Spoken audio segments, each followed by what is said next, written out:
नमस्कार, आप सभी का स्वागत है अन्नदाता कार्यक्रम में। आपके साथ मैं हूं सोनाली सिंह।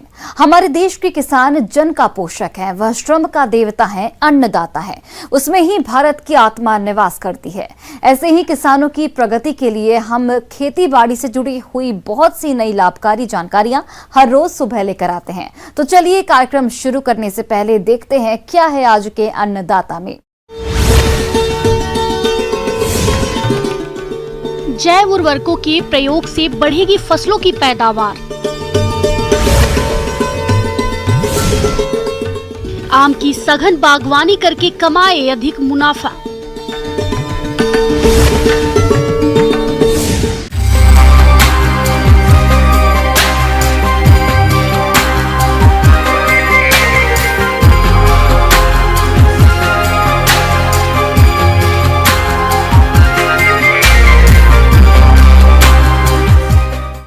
आज किसान फसलों की पैदावार बढ़ाने के लिए विभिन्न रासायनिक उर्वरकों का लगातार प्रयोग कर रहे हैं, जिससे मृदा का स्वास्थ्य खराब हो रहा है। इसके साथ ही पर्यावरण भी प्रदूषित हो रहा है।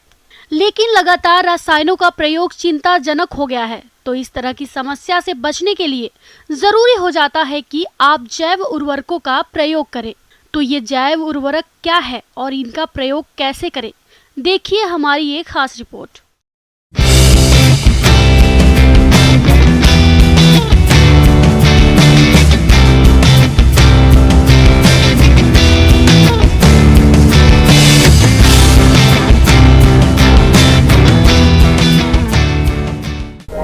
मिट्टी में लगातार रसायनों की छिड़काव और रासायनिक उर्वरकों के प्रयोग से पर्यावरण दूषित होने के साथ साथ मिट्टी की उर्वरा शक्ति भी कम हो रही है।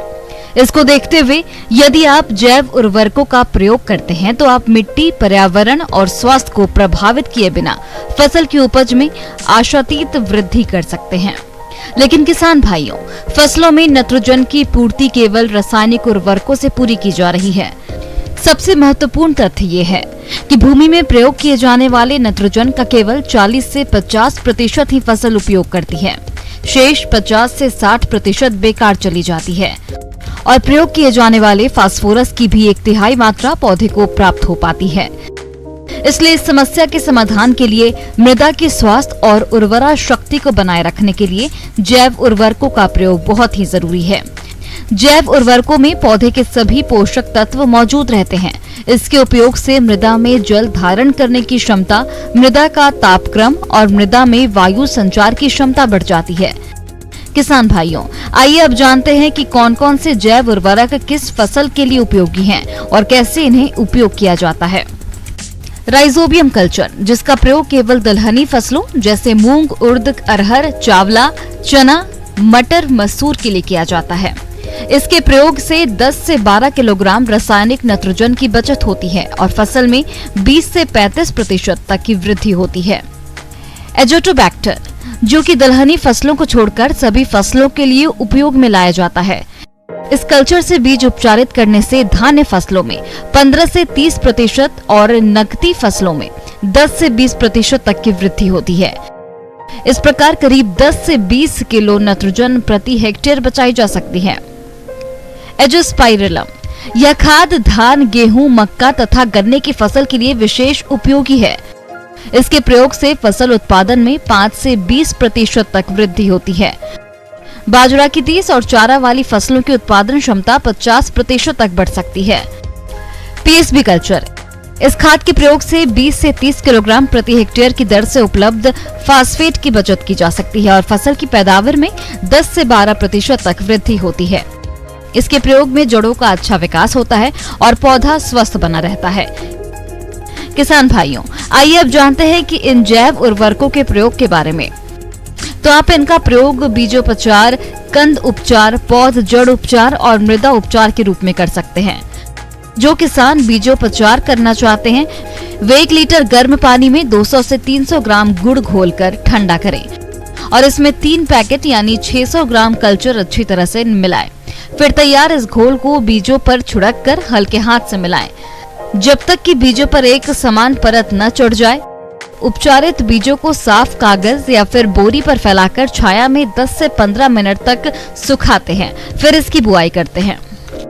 इसके अलावा जो किसान कंद वाली फसलों जैसे हल्दी, अदरक, आलू, अरबी, गन्ना की खेती करना चाहते हैं तो वह 1 किलोग्राम एजोटोबैक्टर और 1 किलोग्राम फास्फोरस विलायक जीवाणु को 25 से 30 लीटर पानी में घोल लें। इसके बाद कंदों को 10 से 15 मिनट तक इस घोल में डुबो कर रखें और फिर कंदों को निकालकर रोपाई कर दें। और हमारे जो किसान सब्जी वाली फसलों जैसे टमाटर, फूल गोभी, पत्ता गोभी और प्याज की रोपाई करना चाहते हैं तो वह 6 से 8 लीटर पानी में 1 किलोग्राम एजोटोबैक्टर, 1 किलोग्राम फास्फोरस विलायक जीवाणु और 250 से 300 ग्राम गुड़ मिलाकर घोल बना लें। इसके बाद इस तैयार घोल में पौधे को 10 से 15 मिनट के लिए डुबो कर रखें, फिर इसकी रोपाई करें। इसके अतिरिक्त किसान भाई मृदा उपचार के लिए 5 से 10 किलोग्राम जैव उर्वरक फसल के अनुसार 80 से 100 किलोग्राम मृदा या कंपोस्ट खाद का मिश्रण करके 10 से 12 घंटे के लिए छोड़ दें। इसके बाद अंतिम जुताई में खेत में मिला दें। किसान भाइयों, अब बात करते हैं नीलहरित शैवाल की। तो यह नम मिट्टी तथा स्थिर पानी में स्वतंत्र रूप से रहते हैं। इसके प्रयोग से 30 किलोग्राम प्रति हेक्टेयर नाइट्रोजन की बचत होती है और धान के उत्पादन में 19 से 20% तक की वृद्धि होती है। आइए बात करते हैं इसके प्रयोग विधि पर। धान की रोपाई के 3 से 4 दिन बाद स्थिर पानी में 12.5 किलोग्राम प्रति हेक्टेयर की दर से सूखे जैव उर्वरक का प्रयोग करें। प्रयोग करने के बाद 4 से 5 दिन तक खेत में पानी लगातार भरा रहने दें। इसका प्रयोग कम से कम 3 वर्ष तक लगातार खेत में करें। और धान में यदि खरपतवार नाशी का प्रयोग करते हैं तो शैवाल का प्रयोग 3 से 4 दिन बाद ही करें। अजोला फर्न, जो कि स्थिर पानी के ऊपर हरे रंग का तैरता हुआ पाया जाता है। यह जलमग्न धान की खेतों में बुआई के 1 सप्ताह बाद 10 क्विंटल प्रति हेक्टेयर की दर से उगाया जा सकता है, जो 2 किलोग्राम नाइट्रोजन प्रतिदिन की हरी खाद के रूप में भूमि में मिलाकर प्रयोग किया जा सकता है। इसके प्रयोग में धान में खरपतवार कम पनपते हैं और नाइट्रोजन के प्रयोग में 40 से 50 किलोग्राम तक की बचत की जा सकती है। किसान भाइयों, यदि आप इन जैव उर्वरकों का प्रयोग बताए अनुसार फसलों में करते हैं तो आप रासायनिक उर्वरकों पर होने वाले खर्च को कम करते हुए ली जाने वाली फसलों से रसायन मुक्त अधिक उपज ले सकते हैं, जिसका आपको बाजार में अच्छा भाव भी मिलेगा। किसान भाइयों, अब लेते हैं एक छोटा सा ब्रेक।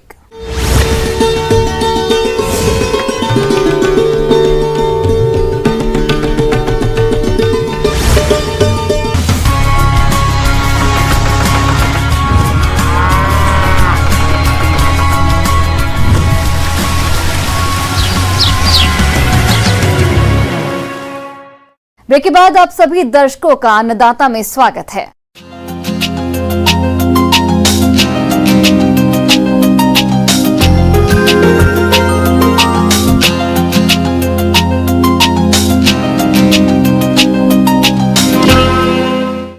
आम की बागवानी अपने राज्य के दक्षिणी पूर्वी भाग में मुख्य रूप से की जाती है, लेकिन किसान इन आम के पौधों को काफी दूरी पर लगाते हैं, जिससे किसानों को बहुत कम ही उत्पादन मिल पाता है।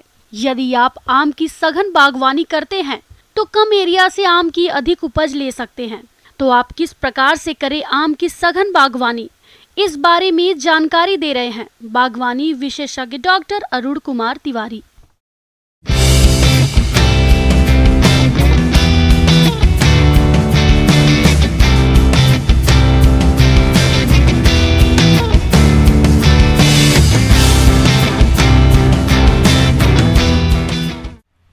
आप फलों का राजा आम की बात करने वाले हैं। आम के बगीचा लगाना, बगीचा लगा हुआ है, उसकी देखभाल कैसे करनी है, इसकी बात करने वाले हैं। आम की बागबानी करीब करीब सभी प्रकार की मिट्टी में की जा सकती है, परंतु कंकरीली, पथरीली, बलुई, छारी एवं जल जमाव वाली भूमि का चयन नहीं करना चाहिए। इसके लिए दोमट एवं गहरी भूमि जिसका पीएच मान 5.5 से 7.5 के मध्य हो उपयुक्त मानी जाती है। अप्रैल मई में खेत की गहरी जुताई कर 10-15 दिन के लिए छोड़ देते हैं। इससे खेत के कीड़े मकोड़े मर जाते हैं। फिर खेत को समतल करके पौधे से पौधा एवं कतार से कतार की दूरी अनुसार रेखांकन कर लेना चाहिए कि कम से कम जमीन का उपयोग करते हुए ज़्यादा से ज़्यादा पौधे लगा करके उससे आमदनी ज़्यादा से ज़्यादा ली जाए। इसी को हम कहते हैं सघन खेती। जो पौधे से पौधे की दूरी और लाइन से लाइन की दूरी है उसको घटा दें, पौधे को नज़दीक रखें और उसमें ज़्यादा से ज़्यादा फल लेने की कोशिश करें। तो जब नज़दीक रखेंगे तो उसको जगह की भी तो कमी हो जाएगी। आम को तो जगह चाहिए, एरियल पार्ट, हवा में जो जगह होती है जो लेगा वो कैनोपी उसकी जो जाएगी, पत्ती शाखा वगैरह जो फैलेगी तो उसको तो फैलने के लिए भी जगह चाहिए। तो हम कहते हैं कि नहीं, उनको खाद पानी वगैरह हम सब ठीक से देंगे, हमको फलने के लिए शाखाएं भी लगभग उतनी या उससे ज़्यादा देंगे, लेकिन जगह कम से कम लेंगे, मतलब कम से कम जगह देते हुए हम ज़्यादा से ज़्यादा फल लेंगे। तो इसके लिए हमको क्या करना होगा, हमको निश्चित रूप से उसको मैनेज करना पड़ेगा, उसकी शाखा को, उसकी पत्तियां को, उसके फूल को, उसके फल का विशेष ध्यान रखना पड़ेगा। हमें कोशिश करनी होगी कि फूल ज़्यादा से ज़्यादा आए, जो भी फूल आया उसमें फल लग रहा हो तो फल न झड़े, वो भी ज़्यादा से ज़्यादा रहे, फल की गुणवत्ता अच्छी हो। ऐसा पौधा लगाएं, चूँकि जगह कम लेनी है तो ऐसा किस्म का पौधा लगाएं जिसमें जो जगह कम लेता हो, मतलब जिसकी विशाल वृक्ष नहीं होता हो, जिसका आकार। सघन बागबानी के तहत अगर किस्मों की बात करें तो अमरपाली, दशहरी, मालदा दशहरी, गुलाब खास आदि किस्मों का चयन कर सकते हैं। अमरपाली किस्म के पौधे बौने तथा नियमित फलन देते हैं। उत्तर भारत में ये संकर किस्म अधिक बौनी होने के कारण सघन बागबानी हेतु अत्यंत उपयुक्त है। यह किस्म देर से पकती है। तो पहले खाद देना, जब आपको सघन खेती करनी हो, आम की बागवानी करनी हो, तब उस समय हम कहते हैं कि 1 मीटर लंबा, 1 मीटर चौड़ा और 1 मीटर गहरा गड्ढा खोदना होगा। जो गड्ढा से गड्ढा की दूरी होगी वो आप पे निर्भर करता है कितना मैनेज कर पा रहे हैं। आप 3 मीटर पौधा से पौधा की दूरी और लाइन से लाइन की दूरी रख सकते हैं। तो गड्ढा से गड्ढा का आकार हो गया। अब जो है गड्ढे में, हर एक गड्ढे में 10 किलो गोबर की सड़ी हुई खाद, करीब नाइट्रोजन रहेगा 100 ग्राम पर गड्ढा, प्रति गड्ढा 100 ग्राम, फास्फोरस रहेगा 60 ग्राम प्रति गड्ढा और पोटास रहेगा करीब 90 ग्राम प्रति गड्ढा। ऐसे इसके हिसाब से लेकर के हम गड्ढा को भरेंगे।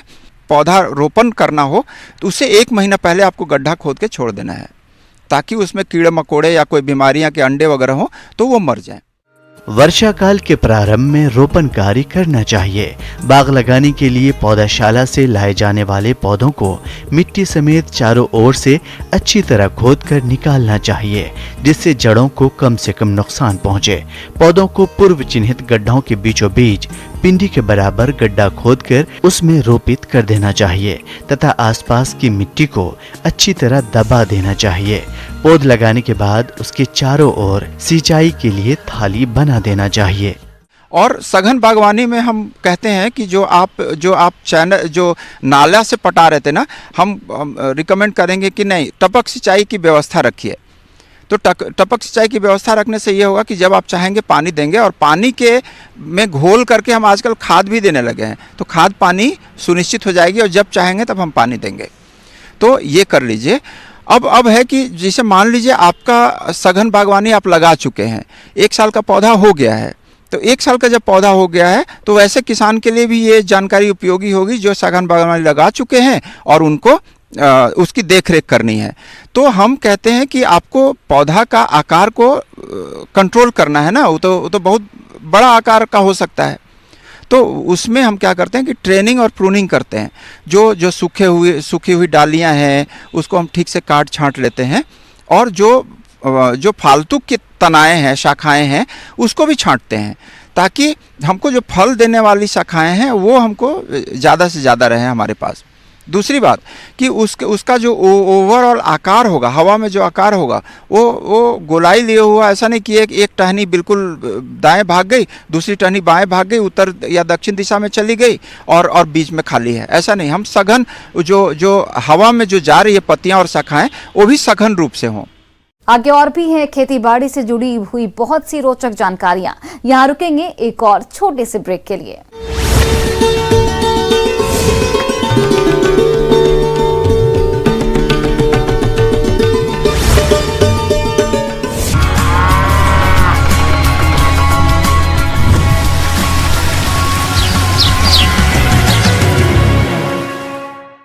ब्रेक के बाद एक बार फिर से आप सभी दर्शकों का अन्नदाता कार्यक्रम में बहुत बहुत स्वागत है।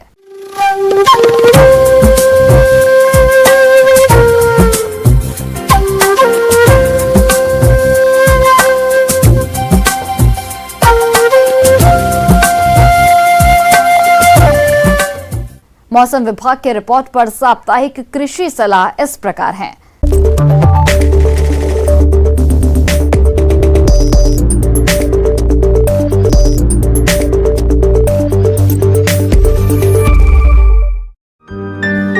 ग्रामीण कृषि मौसम सेवा भारत मौसम विज्ञान विभाग स्वामी केशवानंद राजस्थान कृषि विश्वविद्यालय बीकानेर राजस्थान द्वारा भेजे गए मौसम पूर्वानुमान के आधार पर किसान भाइयों को सलाह दी जाती है कि आगामी 5 दिनों के दौरान आसमान में आंशिक बादल छाए रहने की संभावना है।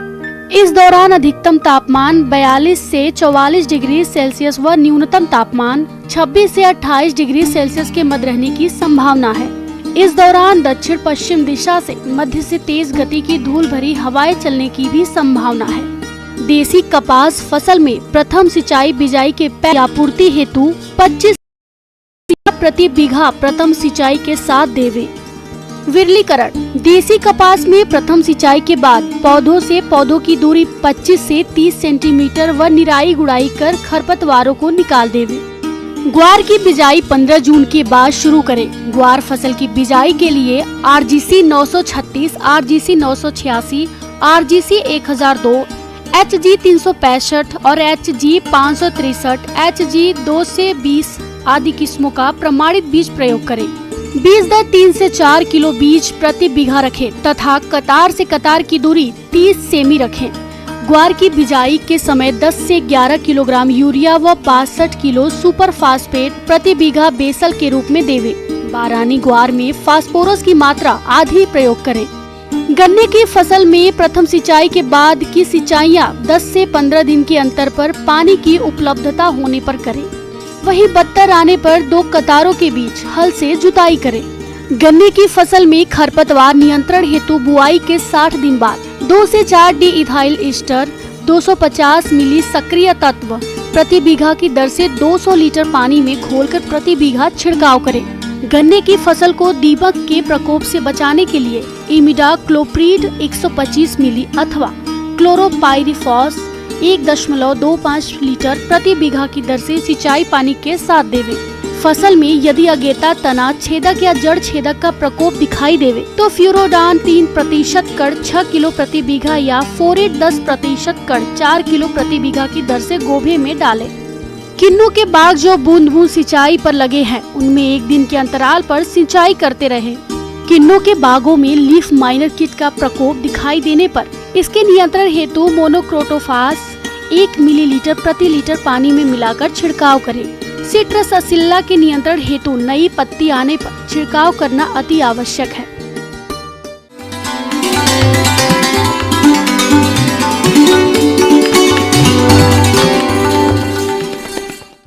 आइए जानते हैं अन्नदाता निःशुल्क फोन के माध्यम से पूछे गए समस्याओं का समाधान।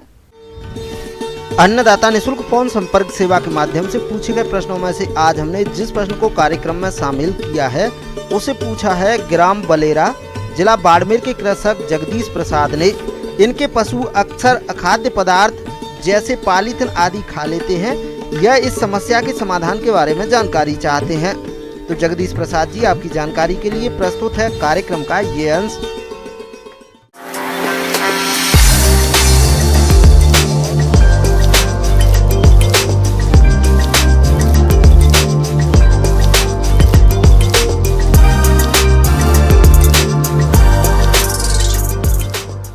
किसान भाइयों नमस्कार। ये पाइका नामक जो बीमारी होती है ये विशेष करके हमारे जो पालतू पशु होते हैं उसमें से भी जो दुधारू पशु होते हैं उन सबों में इस रोग की होने की संभावना अधिक होती है। जैसे हमारे गायों में सभी नस्ल के देसी नस्ल हों या फिर संकर नस्लें हों, भैंसों में, बकरियों में, भेड़ों में इस तरह के ये बीमारी देखी जाती है। तो इसमें विशेष करके फास्फोरस, सोडियम और मैग्नीशियम की अचानक कमी होने के कारण पशुओं में ये बीमारी होने की संभावना रहती है। फास्फोरस की कमी पशुओं में आमतौर पर लंबे समय तक अपर्याप्त मात्रा में चारा लेने से उत्पन्न होती है और लंबे समय तक पशुओं के आहार में फास्फोरस की कमी के कारण क्रोनिक फास्फोरस की कमी हो जाती है। इस प्रकार के फास्फोरस की कमी शुष्क क्षेत्र में चरने वाले पशुओं में पाई जाती है, क्योंकि इन स्थानों की मिट्टी में स्वाभाविक रूप से फास्फोरस मात्रा में कम पाया जाता है। पाइका रोग से पीड़ित पशु में कुछ लक्षण उत्पन्न होते हैं, जिन्हें देखकर आप रोगी पशुओं को आसानी से पहचान सकते हैं। इन लक्षणों में पशु खाद्य पदार्थ के अलावा अखाद्य पदार्थ जैसे कि ईंट, पत्थर, मिट्टी, मल और मूत्र, कागज और कपड़े आदि खाने लगते हैं। इसके अलावा पशुओं में स्वास्थ्य में गिरावट व कमजोरी, प्रजनन संबंधित विकार आदि भी देखने को मिलते हैं। तो इस तरह के लक्षण अगर दिखाई पड़ता है तो आप समझ सकते हैं कि आपके पशुओं में इन खनिज पदार्थों की कमी हो गई है और इस रोग से आपके पशु ग्रसित होने जा रहे हैं। जैसे आप नियमित रूप से दूध के मात्रा के अनुसार में आप मिनरल मिक्सचर अतिरिक्त के जरूर दें। साथ साथ अगर मिनरल ऑरली जो दे रहे हैं, जो खाना के साथ दे रहे हैं, उससे अगर पूर्ति नहीं हो पा रही है तो बहुत सारे फास्फोरस के इंजेक्शन बाजार में उपलब्ध रहते हैं। आप कुछ दिनों तक में 2-3 दिन तक उसके इंजेक्शन भी चला के उसके शरीर में इन खनिज पदार्थों की आपूर्ति यथाशीघ्र कर सकते हैं। मांसपेशियों में है, उसमें कमजोरी आने लगी है तो आप इनको जो आईवी इन्फ्यूजन हम कहते हैं, जैसे आप सीरा में भी फास्फोरस के जो दवा आते हैं, जो सीरा में चढ़ाने के लिए स्पेशली आते हैं, उन सबों का भी डॉक्टरी परामर्श के अनुसार में आप उनका भी इस्तेमाल कर सकते हैं। आपने जो खाना है आप जो दे रहे हैं, संतुलित आहार दे रहे हैं, उसमें देखें कि जो 24 आवर की, जो दिन भर की जो आहार है, उसमें उचित मात्रा में रेशा उपलब्ध है कि नहीं, इन सबों को भी देखें। अगर आप इस तरह के प्रबंधन करते हैं तो इस बीमारी से आसानी से आप निजात पा सकते हैं और जो जानवर इस बीमारी से ग्रसित हैं उन सबों को भी आप ठीक कर सकते हैं। इसके अलावा अगर पहले से सजग रहें आपके दुधारू पशुओं के प्रति, और जो दुधारू पशु नहीं है उन सबों के प्रति भी इन उपायों के साथ आप अगर सजग रहते हैं तो पाइका बीमारी से बहुत आसानी से आप बचाया जा सकता है, अपने पशुओं को बचा सकते हैं।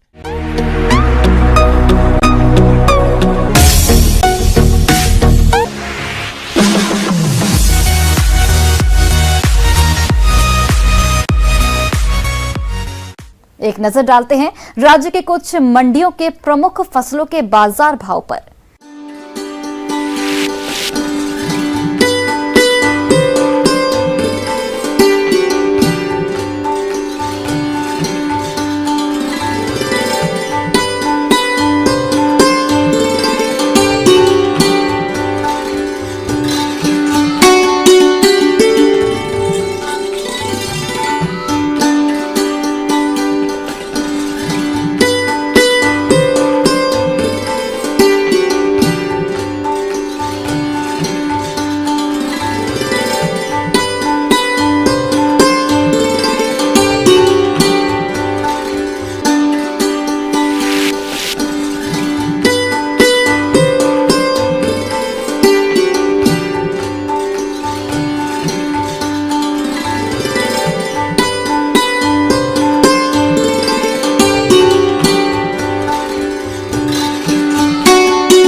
किसान भाइयों, कृषि संबंधित समस्या या सुझावों के लिए आप हमें इस पते पर संपर्क कर सकते हैं।